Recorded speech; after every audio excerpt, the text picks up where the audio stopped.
Tell us how you really feel about Merrie Monarch with the eyes emoji. LOL. Uh, I love Merrie Monarch. Um, Merrie Monarch. Um, yeah, Merrie Monarch is Merrie Monarch. Um, But tell us how you really feel. Merrie Monarch is the Merrie Monarch is the last platform of hula. Yeah, and without it, hula would die. Merrie Monarch is the last place we get to go and revel in the idea of our own beauty. How we look at ourselves as hula dancers. Yeah, it's Merrie Monarch and those platforms, competition platforms that allow us that place to be. Otherwise, what else is hula used for? Yeah, hula is like us, soon to be extinct unless we put it in some place where we can make it special. And Merrie Monarch does that. It allows us to love and fantasize about being Hawaiian. And once you lose this fantasy, you ain't nobody. You're nothing. You just become a blur in reality. Nobody's gonna see that. But Merrie Monarch allows us that space to revel in our own beauty.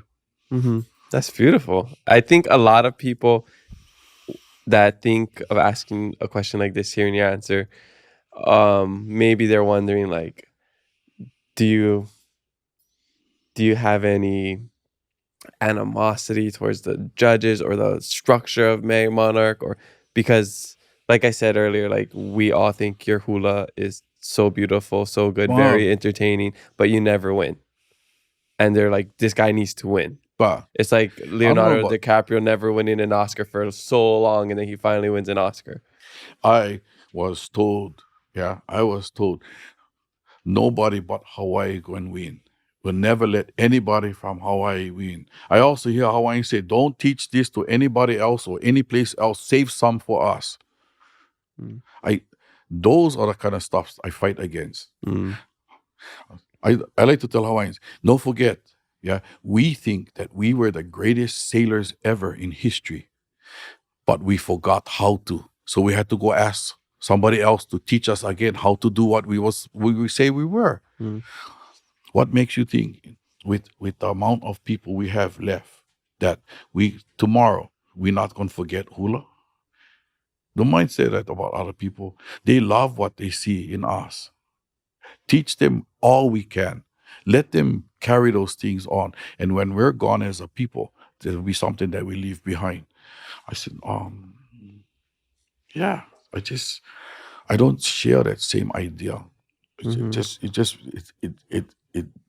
It irritates me to see how stupid we can be. Yeah, it's just a lot of gatekeeping with a lot of the things. Like, if we use that same mindset for hula or winning hula in the Merrie Monarch competition, the Hawaiian language would also be possibly dead, Yeah, because one of the main people that revived the language, Pilo Wilson, is not Hawaiian. but I always use poor care. Yeah.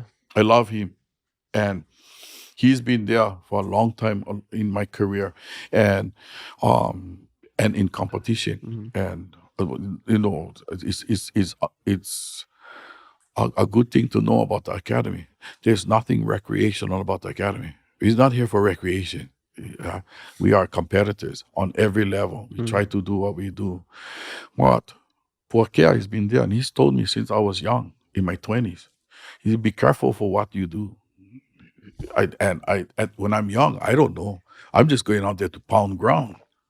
And I said, not adequate, mentally capable of perceiving what you're saying. Be careful what you do. And made me think twice about things like that. If people are gonna think that your way is the way, and they're gonna change because of you. And it made me stop and think, like, what are you talking about? What am I doing that I'm? What am I doing? He said, the way that you're chanting and your whole pa is so. And I'm like, I don't know what you're talking about. It's not my fault. I'm just doing what everybody else doing. He said, no, you're not. You are different. And Different is good. Um, I think so. you know, um, um, back in the 90s, Antinona Beamer came to judge competition, and um, and I offended them. I offended Auntie Nona and Auntie Edith, and because they came in, we was getting ready for Ho'ike at a hula competition. We wasn't competing because I got tired of listening to people say, "Well, if Kumu Mark is coming and the Academy is coming, and there's no sense in us competing because we don't got a chance." And and because of that, I step out of competitions in those places because that's not my job. Is to deter others from being Hawaiian. Is to inspire others to be Hawaiian. And as soon as I get stuff like that, I just step out. But we was doing Ho'ike for that year. And they came in and we only had so long to practice, and the anti guys walked in after being interrupted about a dozen times. Like by that time I was so livid. I turned around, I never see them coming, and I just get the get the effing out of here. And all of the elders are standing there like, "Whoa," and they left. And Charles Kaupu at that time said, he just looked at me and, "You are such a dumbass," and made arrangements for me to go and apologize to the elders about my conduct. And he said, "Why would you do that?" He didn't know. I said, "But I just was interrupted how many times? And we only have 30 minutes to try to do this whole production piece right here and get it on stage." He said, "Well, I will come and talk and take you over there and you can talk to them and apologize." I said, "Okay." And he opened the door to the hotel and he said, "Okay, go." And shut the door with only me inside the room by myself. I said, "You fucking asshole." And all of them turned their chairs around on me. I couldn't see any of them. They all turned their back to me. And I'm like, "Oh my, this is going to be fun right here." And I had to spend time apologizing. And Auntie Nona, like I said, Auntie tried to apologize, and she wouldn't give me the time of day. I said, "Well, all I can say is I'm sorry. And no worries. I love it. I love me enough for all of us. So I'll talk to you guys later." And she turned around and she said, "Oh, boy, that mouth of yours is so foul," and yada yada, this and that. Um, we wasn't gonna come and watch your Ho'ike, but um Kekau said we have to. Kawana Nakoa. She said, "No, that's my boy. I want you guys to go watch it because he's different."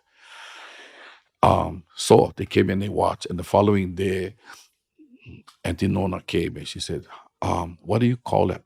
I said, "What? What you do?" "Hula." "Yeah, yeah, yeah. What kind of hula?" "Hula hula." She goes, "No, we know hula hula. We know hula kahika we hula. What do we do? This and that. Again. And then there's you, who is not the same." And I went, "I don't know, just hula." She said, "I want you to consider us documenting you. We want to know that we know where all the other hulas come from, but we cannot define yours. It's beautiful." I said, "Us as old people never get wiggly in our chairs Mhm. when you hear hula and chanting and stuff, and then we're listening to you and we're like, we all want to get up and dance. So we want to know what that is, and we want to document you and your career, so we can say where this particular style of hula come from." Mhm. And I say, "Oh, I don't know, it's just hula, but I don't like be put in on categories, so never mind." And I left, and Charles, who was standing right there, he's holding his head, going, "You're a dumbass. You're a dumbass. Here's the elders who want to document what you do, and you said, nah. What are you thinking?" And I left, and I said, "No." All I said was, "I'm nobody. I'm nothing. Tomorrow, somebody else take my place. I Mm. said, I do hula for what I do, and I just hula. And whoever come next, and best of luck to them.